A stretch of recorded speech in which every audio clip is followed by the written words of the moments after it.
were here in the days of Jesus that every Jewish synagogue would have.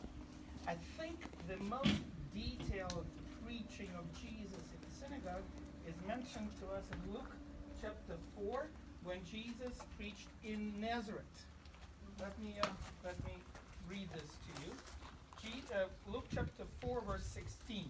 He went to Nazareth where he had been brought up. That is after he started his public ministry. He's not living in Nazareth anymore. Remember, he left Nazareth. Why did he leave Nazareth? Most likely because of his no profit in his own hometown. So he went to Nazareth where he had been brought up, and on the Sabbath day he went to the synagogue. Okay, why would Jesus go to the synagogue on the Sabbath day and not on Sunday? Yeah, because if you come here on Sunday, guess what? There's nobody here. Right. Okay. And it says, as was his custom. He was brought up in the synagogue anyway, right? And then it says Jesus stood up to read. What did he read? The Torah, right? You read from the Torah. Okay. Now, where would he stand to read? Where did he stand to read? At what location? Where? Everybody could hear. Okay. Okay. Can you see there? I'm standing here on this location. Can you see a little platform? There's a little platform. Okay. And that is to stress out a person who's going to read. Okay. Notice how he reads. The congregation is sitting there. Okay. They're facing this way because there was a tradition to face Jerusalem. And Jerusalem from here is south at this location. So they would face Jerusalem, and Jesus would stand up here and read. Okay? All right. Okay. People would be sitting maybe on some kind of benches here, or maybe even on the floor, on some kind of rags maybe. All right? And there was a roof. But the roof was a wooden roof, so it did not survive. And they didn't put any roof up, which is really a shame, but it is what it is. Okay, so he stood up to read. The scroll of the prophet Isaiah was handed to him. Now, where was the scroll located? The scroll was located where Mike is sitting here. Mike, keep sitting here. It's fine. Can you play us a scroll? Just sit where you are. Can you see there is a decorative column here on one side?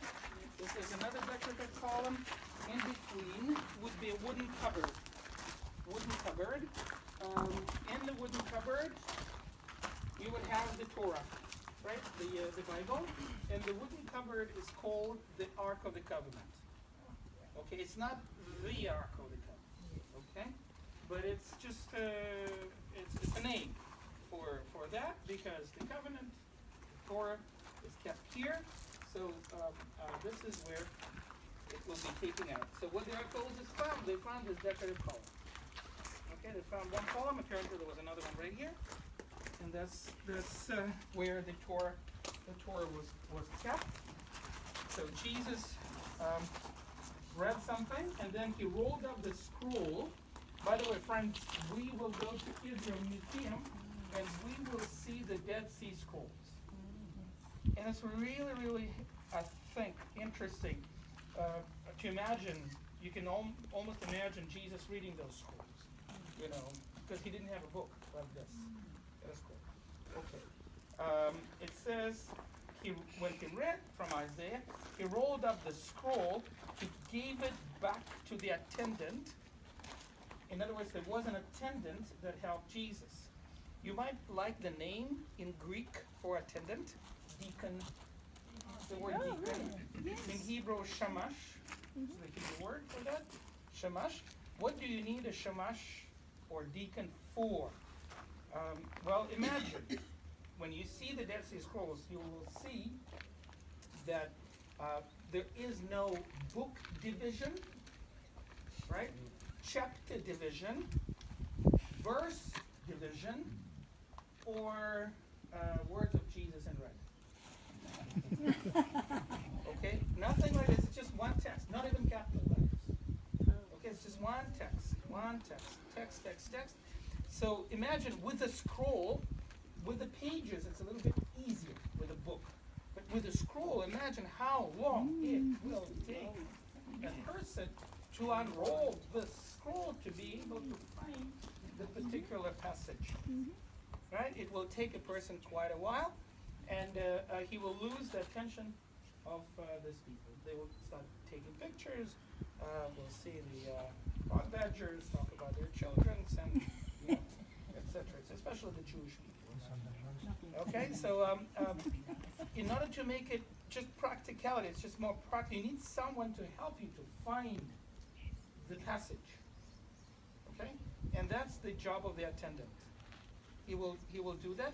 Sometimes, well, in the Jewish tradition, in the Jewish synagogue, they also have a stick, okay, that helps you to find the right passage, because there's no capital letters. You see, you take your eyes off the text for a minute, it really takes a while to find the passage back again.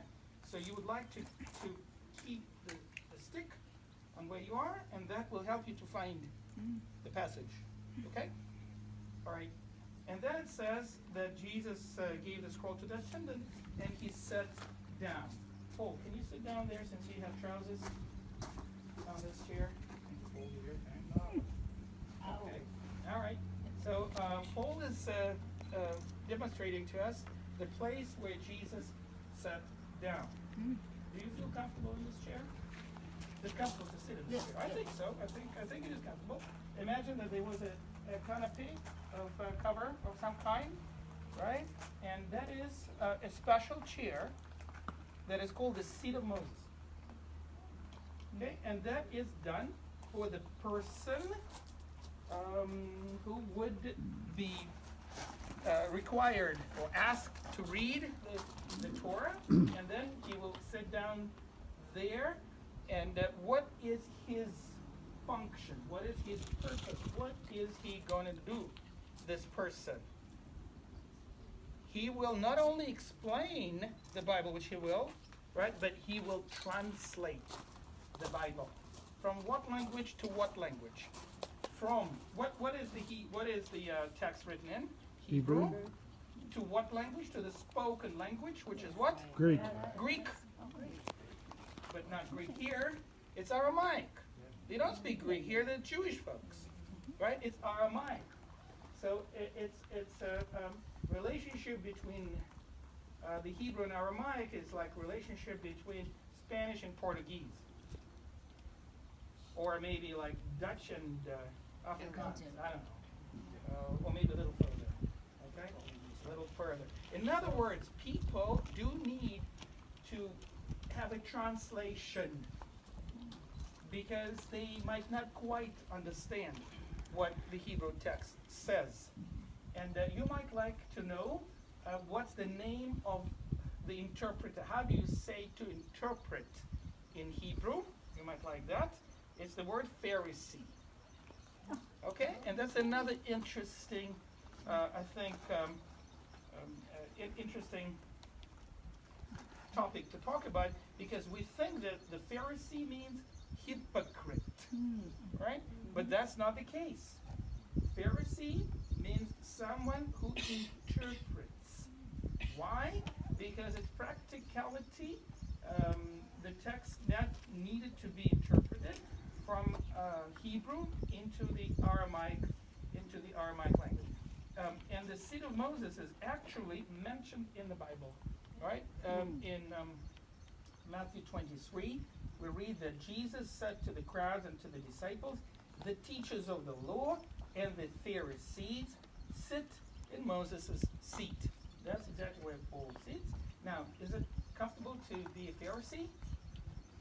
You might say no, but that's because of misconceptions that we have about Pharisees. Now, listen to what Jesus said, because this text in my Bible is in red. Okay, so that's what Jesus said. So you must obey them, for them, Pharisees, right? And do everything they tell you. But do not do what they do, therefore they do not practice what they preach about it. Okay? Now that sounds familiar to any preacher. It could be a Baptist preacher, it can be a Reformed preacher, it can be Catholic preacher, it can be a rabbi. Doesn't really matter. He can be someone who does not practice what he preaches. In other words, here's what I wanted to say. That the word Pharisee would refer to the group of preachers, group of people that were preachers. And they were not necessarily bad. As you can see, Jesus says here, so you must obey them and do everything they teach you or tell you. Okay, the teaching is not bad. It's just they don't practice it. But that's another story. Okay? So here we can get a little introduction to the world of the Pharisees. Okay? It's a little bit similar to what you have in Australia or what your ancestors were fighting for, to have their own preachers. Okay, their own preachers that can read the text to you, so you would not be dependent on the Catholic priests. Okay? And that's the functions of the Pharisees. They were leaders of the community. Okay? So they were the ones who knew the Hebrew and who could translate the text from Hebrew to Aramaic. But when you translate, you also interpret this text. Because the people are interested. Right? We had Isaiah, Jesus quoting from Isaiah. He's reading from Isaiah, right? So people would be interested. Is Isaiah, who lived 700 years prior to Jesus, right? Is Isaiah talking about his time, our time, or the future time? And that is already a function of a preacher, right? Not just a translator, but an interpreter, right? The one who teaches, right? So that's and when the person sits in the seat of Moses, that is understood that this is a position from which the preacher will give a preaching. And notice we read the Sermon on the Mount today, right? A little bit from the Sermon on the Mount in Matthew 5. All right, it says here, when Jesus saw the crowd, he went up on a mountainside and he sat down. Isn't that interesting? That he delivered the Sermon on the Mount when he sat down. Why is that? Because that's the position of a teacher, right? So people would understand that they need to listen, right? It's going to be a teaching now. So they will listen to this teaching. So I thought that you might like being in the synagogue, because here in this particular synagogue, those three elements are preserved. The bima, the place of the public reading of the Torah, the place where the Torah was kept, right, the Ark of the Covenant, the seat of Moses where the preacher would sit, and also another room which is called shul in Dutch. School, right? School. Why school? Because can you imagine that there's only one textbook for the entire community that you can teach children from? What is this textbook? The Torah, which is right here. People at home did not have it because it's too expensive. There's only one, and so you will send your kids Sunday school, right? Sunday school, remember?